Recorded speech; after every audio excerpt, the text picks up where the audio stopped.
नमस्कार, जी चिल्स रूस समाचार में आप सभी का स्वागत है। आज देखेंगे कि कैसे रूस को फंसाने के चक्कर में चीन खुद एक गंभीर दलदल में फंस गया है और उसने अनजाने में भारत को बम्पर फायदा पहुंचा दिया है। चीन ने रूस पर चलाई थी कुल्हाड़ी, लेकिन खून बीजिंग की टांगों से निकल रहा है।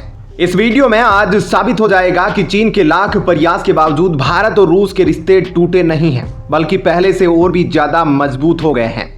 सब कुछ जानेंगे बेहद विस्तार से, लेकिन आगे बढ़ने से पहले आप सभी के लाइक और कमेंट के लिए शुक्रिया। इस वीडियो के लिए एम करते हैं 1000 लाइक्स। दोस्तों, यूक्रेन युद्ध शुरू होने के बाद चीन जश्न मना रहा था, लेकिन अब वह बुरी तरह से फंसता नजर आ रहा है। चीन सोच रहा था कि यूक्रेन युद्ध के बाद रूस पूरी तरह चीन पर निर्भर हो जाएगा। इस तरह से रूस और भारत के रिश्ते हमेशा के लिए खत्म हो जाएंगे। लेकिन इसी बीच एक ऐसा खेल हो गया जिसे देखकर चीन पागल हो जाएगा और अब वह रूस को धोखा देने जा रहा है। लेकिन कहानी में सबसे बड़ा ट्विस्ट भारत करने जा रहा है और इस कहानी में पश्चिमी देश नमक छिड़कने का काम कर रहे हैं। आज के इस वीडियो में साफ हो जाएगा कि जब तक एस जयशंकर भारत के विदेश मंत्री है, तब तक भारत को जियोपॉलिटिक्स में कोई टेंशन लेने की जरूरत नहीं है। उनके कूटनीति के कारण ही चीन भारत के सामने घुटने टेक चुका है। लेकिन अब तो चीन के साथ बहुत बड़ा बवाल होने जा रहा है, उसके बारे में जानेंगे। लेकिन वीडियो में आगे बढ़ने से पहले एक ब्रेकिंग अनाउंसमेंट। देश और दुनिया की 100+ फटाफट ब्रेकिंग खबरों को देखने के लिए हमारे चैनल को सब्सक्राइब करें, बेल नोटिफिकेशन ऑन करना ना भूलें, ताकि हमारी सुपरफास्ट मॉर्निंग समाचार और इवनिंग बुलेटिन आप तक बिना किसी देरी के पहुंचे। याद रखिए, आप तक सबसे तेज 100 खबरें सिर्फ जी चिल्स पर। रूस को लगता है कि उसका नो लिमिट्स पार्टनर चीन यूक्रेन के खिलाफ रूस की मदद करने में पर्याप्त सहयोग नहीं कर रहा, और यह बात काफी हद तक सच भी है। लेकिन चीन ने रूस को युद्ध में धकेलकर अपने पांव पीछे खींच लिए हैं। अपनी इस धोखेबाजी के लिए चीन दुनिया में विख्यात है। इसलिए रूस ने उत्तर कोरिया के साथ शांति संधि पर हस्ताक्षर किए हैं, ताकि चीन पर दबाव डाला जा सके कि वह युद्ध में रूस की अधिक मदद करे। उत्तर कोरिया ने दिल खोलकर रूस की मदद की है। रूस और उत्तर कोरिया की बढ़ती दोस्ती चीन से देखी नहीं जा रही, क्योंकि चीन के ये दोनों पड़ोसी मिलकर चीन के साथ कोई बड़ा कांड कर सकते हैं। दूसरी तरफ पश्चिमी देशों का मानना है कि चीन रूस की बहुत मदद कर रहा है। यह भावना 10 जुलाई 2024 को वाशिंगटन डीसी में हुई एक शिखर बैठक में साफ नजर आई। नाटो देशों के नेताओं ने एक साथ कहा कि चीन रूस के यूक्रेन के खिलाफ युद्ध का सबसे बड़ा इनेबलर है, और उन्होंने चीन से रूस की युद्ध कोशिशों को सभी सामग्री और राजनीतिक समर्थन देना बंद करने का आग्रह किया। पश्चिमी देशों के लिए भले ही चीन सीधे हथियार नहीं भेज रहा, लेकिन उसकी मदद रूस के युद्ध को बढ़ावा देने के लिए पर्याप्त है, जो यूरोप के लिए एक सुरक्षा का खतरा है। इस तरह से चीन रूस और पश्चिमी देशों के बीच बुरी तरह फंस गया है, जबकि जयशंकर की कूटनीति के कारण भारत इस दलदल से बाहर है। रूस और नाटो दोनों चाहते हैं कि चीन को अब अपना एक पक्ष चुनना होगा, लेकिन बड़े बड़े विशेषज्ञ कहते हैं कि यह रूस के लिए दुर्भाग्यपूर्ण है कि चीन पश्चिमी देशों को चुन सकता है। जी हाँ दोस्तों, आपने ठीक सुना। चीन के लिए रूस अब उतना महत्वपूर्ण नहीं रह गया। चीन के पश्चिम की तरफ झुकाव के संकेत मिलने लगे हैं। 2023 के अंत में अफवाहें थी कि चीन की पांडा कूटनीति बिगड़ते रिश्तों के कारण समाप्त हो सकती है। बता दें कि चीन अपने पांडा नीति के तहत विदेशी चिड़ियाघरों को पांडा भेंट देता है। लेकिन 2024 के मध्य में चीन ने स्पेन, वियना और साथ ही अमेरिकी टेक सेंटर कैलिफोर्निया में और पांडा भेजे हैं। राष्ट्रपति शी जिनपिंग ने भी अमेरिका, यूरोप, ऑस्ट्रेलिया और न्यूजीलैंड की यात्रा की, ताकि पश्चिम के साथ संबंधों को सुधार सके। यह सारे कार्यक्रम इस बात के परिणाम है कि चीन पागलों की तरह अपने रिश्ते सुधारने में लगा है।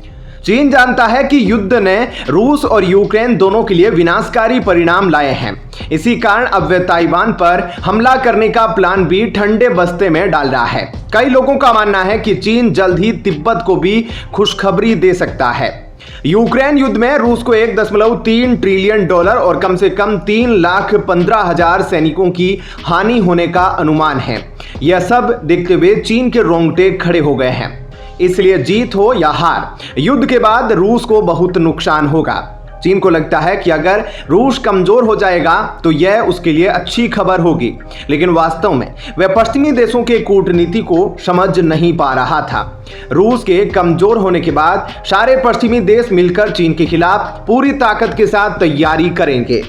कई अमेरिकियों का मानना है कि चीन ही अमेरिका का सबसे बड़ा दुश्मन है और कभी कभी चीन को रूस, ईरान और उत्तर कोरिया के साथ एक्सिस ऑफ एविल के रूप में सदस्य के रूप में देखा जाता है।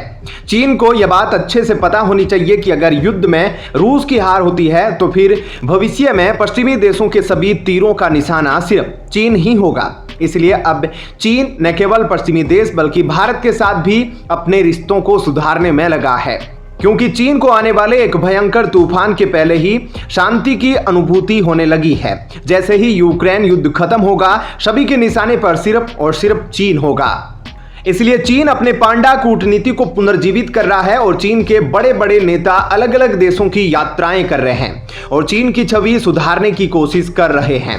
हाल ही में चीन ने भारत को थैंक यू इंडिया भी कहा था, क्योंकि इंडियन नेवी ने समुद्र से एक चीनी नागरिक को सुरक्षित बाहर निकाला है।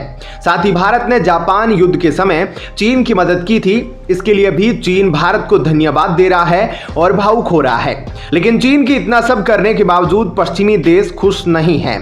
पश्चिमी देश चाहते हैं कि चीन को रूस पर दबाव डालना चाहिए कि वह यूक्रेन के साथ शांति समझौता करे। इससे रूस अपनी राष्ट्रीय एकता को बचा सकता है, जो चीन, अमेरिका के साथ साथ पूरी दुनिया के लिए अच्छा होगा। जबकि वही चीन भी AI में विश्व नेता बनने और अपनी बीमार अर्थव्यवस्था को सुधारने के प्रयास कर सकता है। चीन को कई महीनों से रियल एस्टेट संकट, अनस्टेबल शेयर बाजार, 228% का विशाल डेब्ट और GDP रेशियो और उच्च युवा बेरोजगारी जैसी समस्याओं का सामना करना पड़ रहा है। हाल ही में चीनी सरकारी बॉन्ड की कीमतें बढ़ गई क्योंकि निवेशक सुरक्षित निवेश विकल्प तलाश रहे हैं, जिसे पता चलता है कि चीनी अर्थव्यवस्था में विश्वास कम है। इसलिए खराब आर्थिक हालात के कारण बीजिंग को अपनी कमजोर अर्थव्यवस्था को फिर से शुरू करने की जरूरत है ताकि वह सत्ता बनाए रख सके। हालांकि बीजिंग की आर्थिक वृद्धि की रणनीति में एक बड़ी खामी है, यह निर्यात पर निर्भर है, जो पश्चिम मांग पर बहुत अधिक निर्भर है। 2023 में चीन के लगभग 30% निर्यात अमेरिका और यूरोपीय संघ के लिए थे, जबकि वही अब पश्चिमी देश चीन से अपनी आयात कम कर रहे हैं और वे भारत जैसे डेमोक्रेटिक देश पर अपनी निर्भरता बढ़ा रहे हैं। बीजिंग की निर्यात योजनाओं में दरारें नजर आ रही है। मई 2024 में अमेरिका ने चीनी इलेक्ट्रिक वाहनों EV पर शुल्क 100% तक बढ़ा दिया।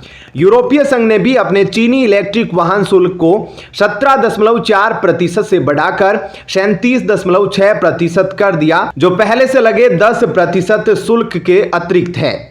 नाटो की घोषणा के एक दिन बाद अमेरिकी राष्ट्रपति जो बाइडेन ने कहा कि रूस को चीन का लगातार समर्थन करने से एशियाई महाशक्ति को गंभीर आर्थिक परिणाम भुगतने होंगे। लेकिन यह भारत के लिए अच्छी खबर है। चीन जितना ही कमजोर होगा, भारत को उतना ही फायदा होगा। बाइडेन ने कहा, हमारे कुछ यूरोपीय मित्र चीन में अपने निवेश को कम कर रहे हैं, यह संकेत देते हुए कि अगर चीन रूस का समर्थन जारी रखता है तो उसे बहुत कुछ झेलना पड़ सकता है। चीन अपने हित में चाहता है कि युद्ध का अंत रूस के पक्ष में एक शांति समझौते से हो, लेकिन नाटो देश ऐसा होने नहीं देंगे, क्योंकि सब के सब अपने अपने हित में लगे हुए हैं। जैसा कि 19वीं सदी के महान ब्रिटिश प्रधानमंत्री ने कहा है, कोई स्थायी दुश्मन नहीं होता और कोई स्थायी मित्र नहीं होता, केवल स्थायी हित होते हैं। इस वीडियो में फिलहाल इतना ही। आप देख रहे थे जी चिल्स, जल्द पूरे होंगे आपके सारे विल्स। धन्यवाद।